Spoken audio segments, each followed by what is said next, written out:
Hello guys, welcome to Dwoco tutorials. This is Dr. Sam K. In this video I want to show you how you can move one particular crypto to another crypto, all right, using the Binance app. Okay, so follow me as we do that. Please bear in mind that I am not a financial advisor. I'm only here to show you things you need to know that will make life easy for all of us. All right, so if anything goes wrong, please, you're not going to hold me responsible for that. All right, follow me as we dive into the tutorial today. So what we're going to do is I want to move 21.99 mathematics DCE to USDT. So I'm going to click on this on the Binance app, and then I'm going to click on convert.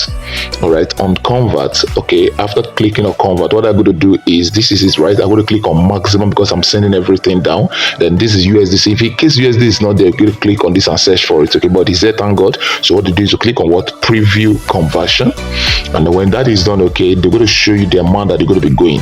One mathematics DSC, go to one to say now no fees. Okay, they're not charging you for anything. Okay, so you just click on what convert. So when you click on convert, it is done, conversion successful. Okay, this is how it is. So guys, it's very simple. Okay, so go enjoy yourself. Please bear in mind to click on the subscription bell and like and share this video, right, so that others can benefit from it, and you're going to be always informed so that you can come over here to get things like this for yourself. All right, God bless you. Go to see you some other time. The time case out for now. Bye.